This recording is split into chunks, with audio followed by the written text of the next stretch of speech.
harvest na kitang itlog guys sa atong mga manok. Mag-video kita sa pampulot nini. Atong unang sana to kiring sa ibabaw kay mo'y pinakadelikado. Aduna gyapon siya 7 ka bukaron.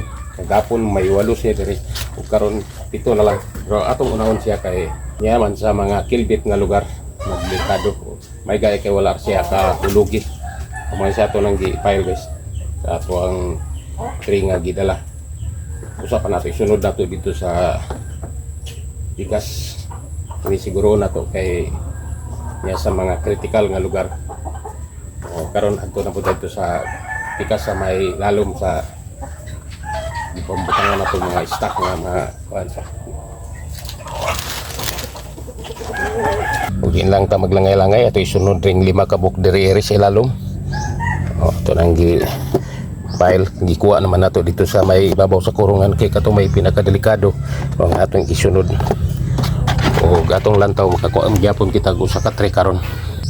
Ug diri rin napita guys do na siya 13 ka buk may ato isunod nato og kuha siya kay ubay-ubay man.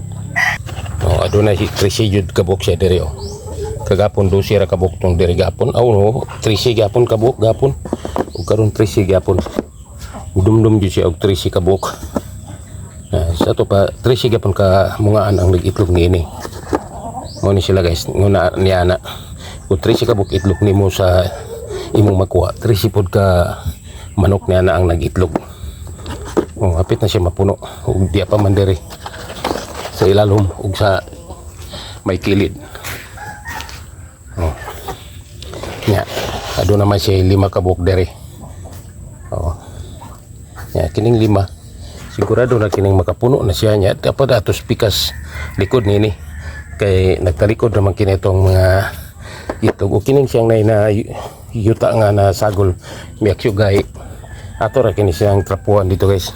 Dili pod basa nga tubig ato itrapo kay madaot mo ang itlog niya na kung basa ang imong panapton nga itrapo. Kinalan magtrapo kanini nila kanang nga uga atong kwaon rin diri-iri.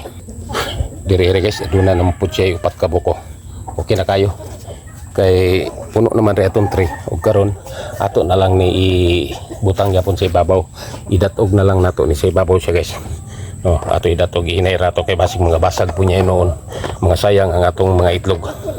Og okay ni human man kita og harvest kay gatapok-tapok ra man nga itlog na sa atong mga manok, dili kita maglisod og harvest og dili kita malangan. Og mao ni kay atong na-harvest karon nga itlog.